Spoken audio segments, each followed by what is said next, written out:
Okay, welcome back to another episode of Third and 23.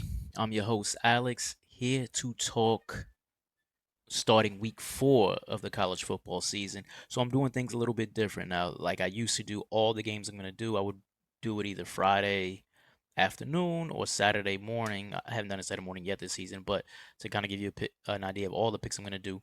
But to kind of shorten the videos and then also give you guys something to look at, like stats or something like that, I'm going to typically go one, maybe two games per video. That way it just keeps things nice and short and sweet, I guess you could say, with some stats and kind of give you an idea of what I'm looking at. So, anyways, if you took a look like the top left, my ATS, I'm now 7-4. So after that slow start, I'm 5-1 in my last 6 games. So we're starting to pick it back up, picking up where we left off last year. So first game I'm going to do this week is NC State at Clemson. Another reason I want to do the videos now instead of waiting is because of point spread movement, line movement.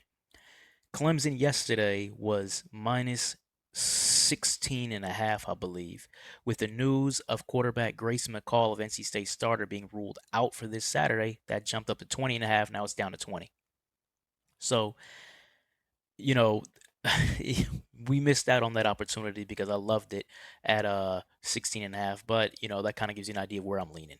If you're looking at this game, you look at the yards per game. I'm giving you yards per game just to look at, but obviously it's early in the season, so that's still got to shake out. But if you look at Clemson, 450-yard average per game, they really struggled against Georgia, but that's expected. Georgia's a national title front runner.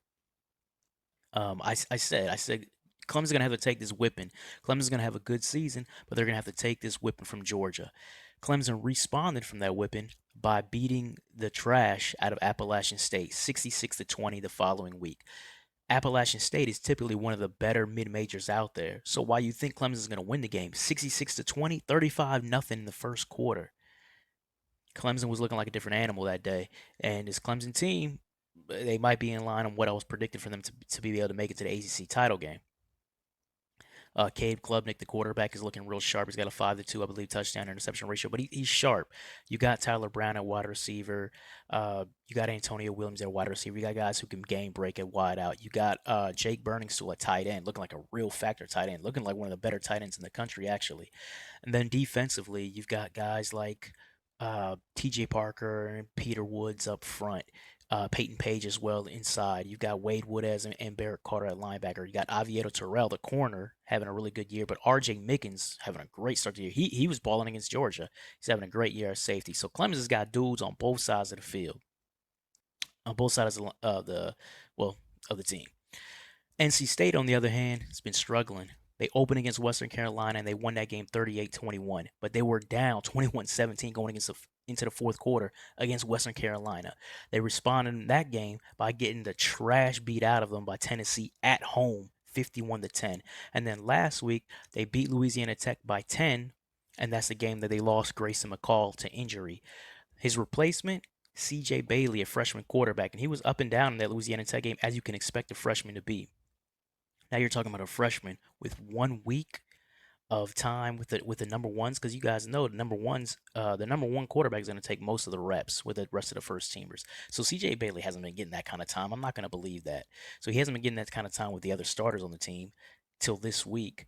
And to prepare against a Clemson defense with those guys that I mentioned, Terrell, Mickens on the back end, Carter, Woodaz at linebacker, TJ Parker. This is going to be a TJ Parker game, I bet. Woods and Page up front. This isn't a get right game for them. I really like Kevin Concepcion, NC State's wide receiver, but he's doing everything short. Screen passes. He's averaging 9 yards a catch right now. Everything is short. Dink, dink, dink. Nothing's getting downfield. Kid's got wheels, and he's not really getting opportunity to use them. So because of that, I really, really like Clemson. I know it's a big number. I liked the number before at 6.5. I still like it. Taking Clemson, laying the 20. I think Clemson is just a different animal right now. They're on a mission. I think NC State's in for another getting taken behind the woodshed kind of game. So anyway, that's my video for NC State Clemson. Be on the lookout for some other college games that I have um, throughout the week, and I'll probably still do my NFL predictions on Saturday as a whole, but we'll see about that. But anyways, if you like the content, please like, follow, subscribe, all of that. As you can see my YouTube handle here in a few seconds. Take care.